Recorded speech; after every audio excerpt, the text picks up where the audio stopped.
Bonjour et bienvenue. Ici Alex Munter, président-directeur général au CHIO. Et on vous souhaite la bienvenue à cette séance d'information sur le vaccin contre la COVID-19 avec des experts de notre communauté. Avant de commencer, important de souligner que Ottawa est bâti naturellement sur le territoire non cédé de la nation algonquine Anishinaabe. Donc, aujourd'hui, on reconnaît qu'ils vivent sur ce territoire depuis des millénaires et nous les honorons ainsi que cette terre. Et on rend également hommage à toutes les Premières Nations, à tous les Inuits et à les Métis, et même qu'aux précieuses contributions passées et présentes à cette terre. Donc, notre groupe d'experts aujourd'hui, la docteure Vera Etches, médecin-chef en santé publique d'Ottawa, bien connue dans notre communauté. Dr. Anne Famhui, ma collègue ici au CHIO, qui est médecin spécialiste des maladies infectieuses pédiatriques et membre du Comité consultatif national de l'immunisation.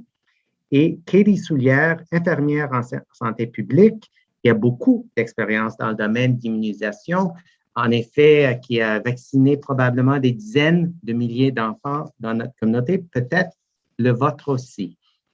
Donc, on va commencer. On a des questions qu'on a ramassées à travers la ligne téléphonique d'information de Santé publique Ottawa et aussi des médias sociaux. La question évidente, c'est pourquoi? Pourquoi faire vacciner mon enfant?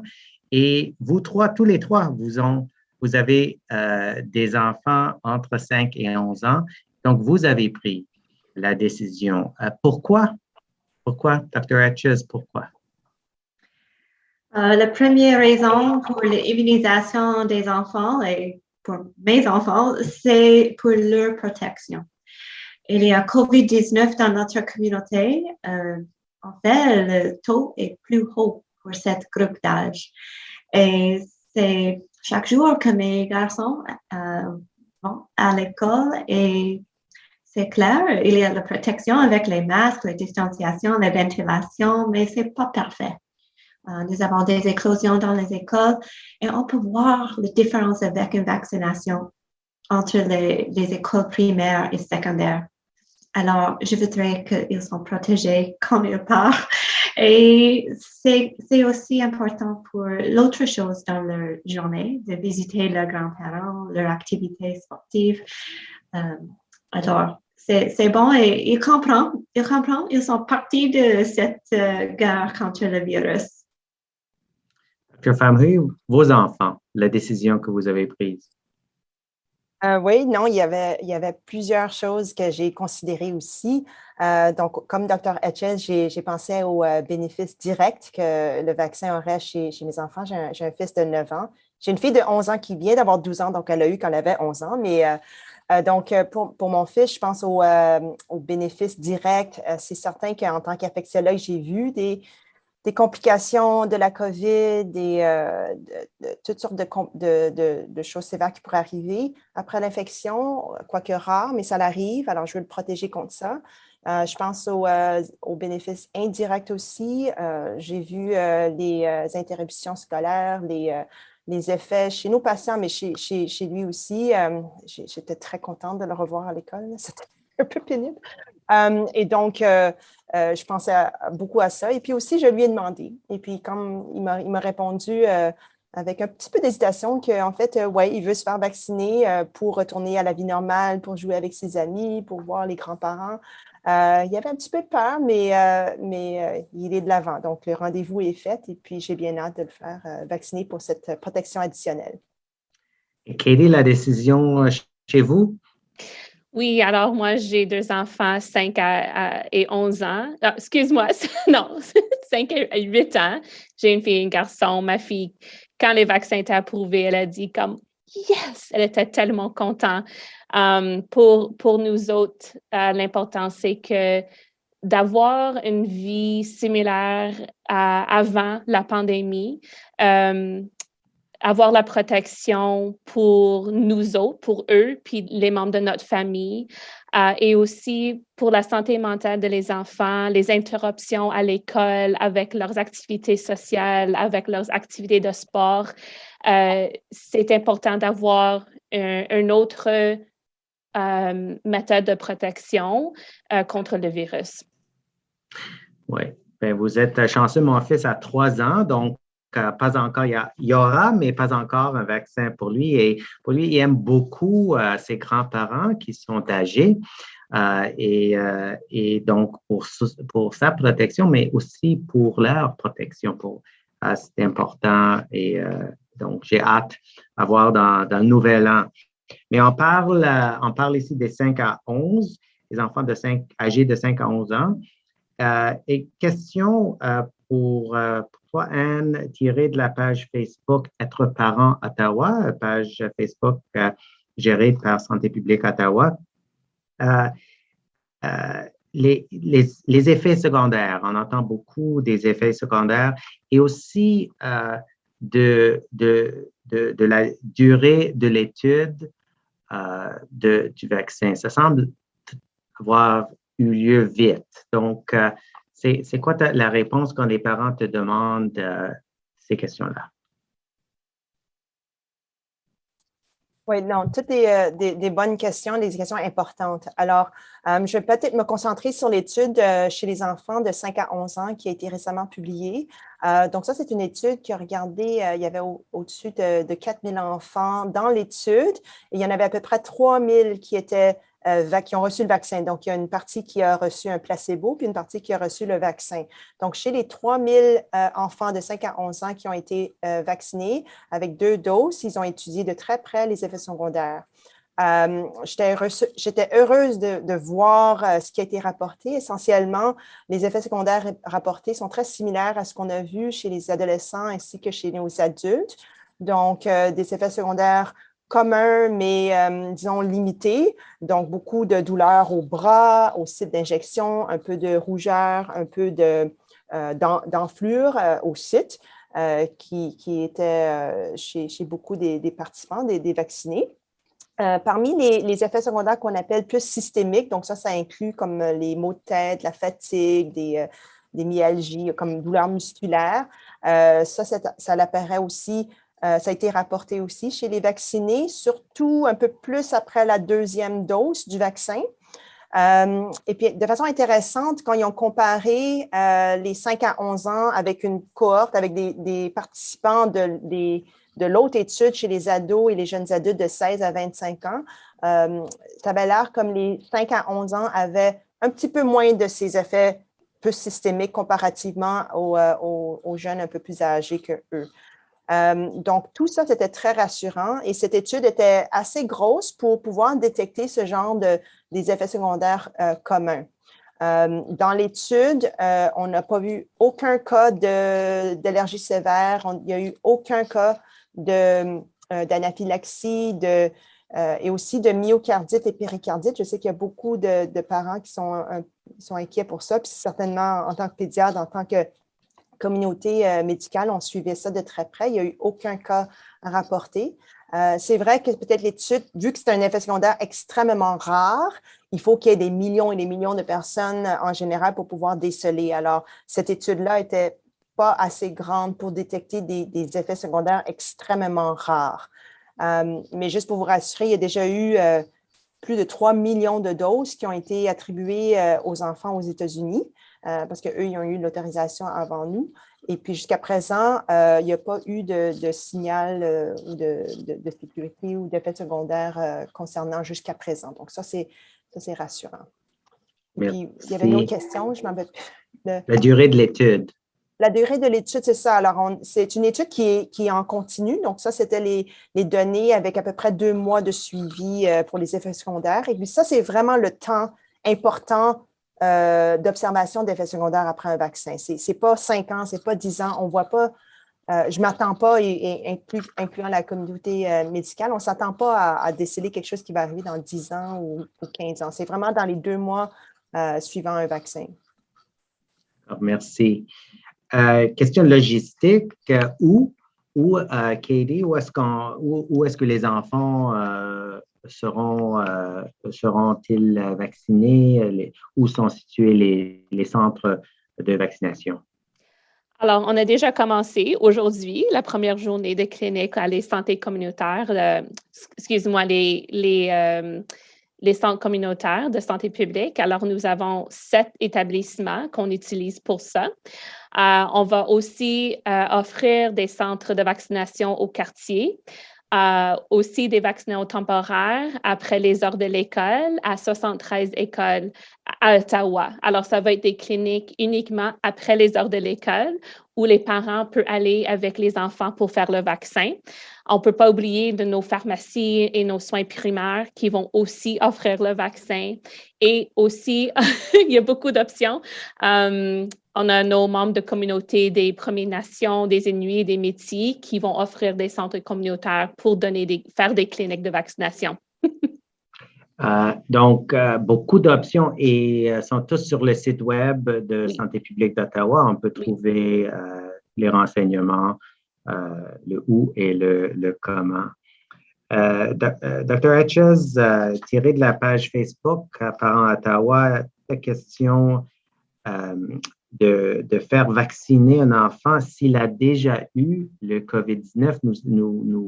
Nous voyons en ce moment, depuis septembre, que les enfants à moins de 12 ans sont le groupe le plus important en termes d'attraper le COVID, étant donné qu'ils, jusqu'à date, n'ont pas été protégés par le vaccin. Donc, si quelqu'un a un enfant qui a déjà déjà eu la COVID, c'est quoi votre avis?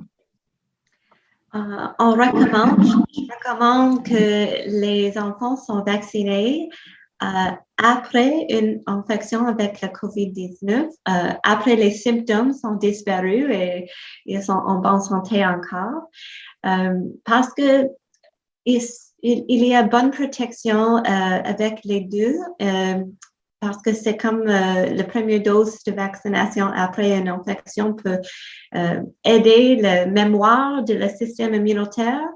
Et c'est important parce que il y a COVID dans notre communauté et le type de COVID continue de changer, il y a différents variants. C'est possible d'avoir une infection encore et le vaccin protège contre les infections. Alors, ça, c'est une autre protection et ça peut donner un bon niveau de protection aussi. Merci. Dr. Famhui, les parents, il me semble que vous êtes un de ces parents qui a un enfant entre 11 et 12. Donc, quelqu'un qui a un enfant qui aura bientôt 12 ans. Est-ce que cet enfant va falloir être revacciné avec une dose adulte ou qu'est-ce que ces parents-là devraient faire? Bonne question. Donc, la recommandation, c'est d'utiliser le vaccin qui est autorisé pour l'âge.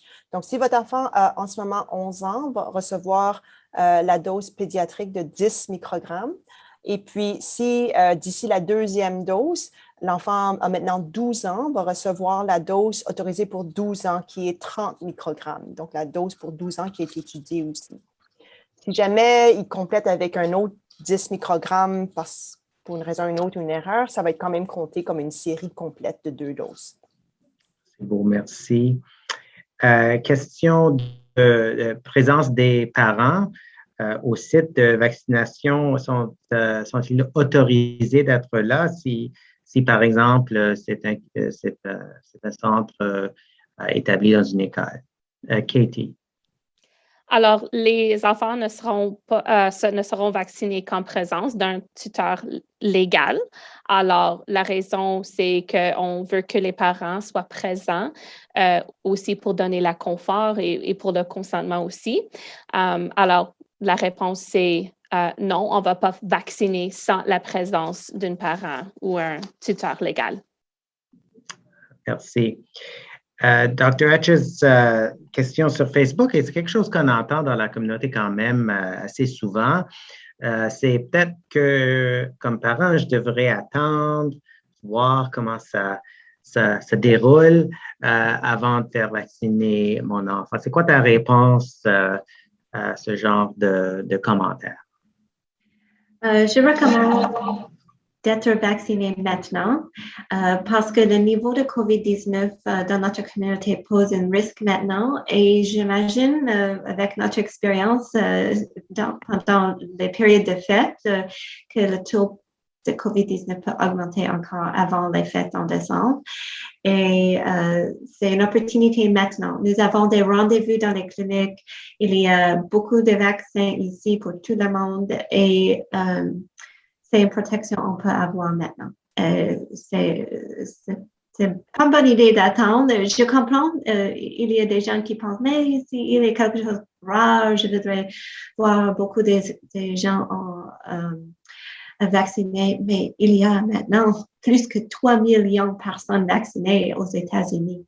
Alors, nous avons l'information qu'il n'y a pas un cas de myocardite.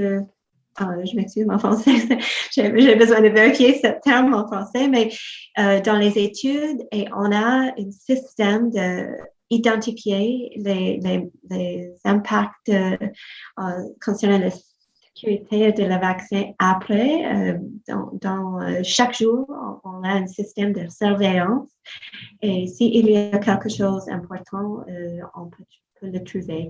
Et maintenant, c'est clair, nous avons un vaccin efficace et sécuritaire.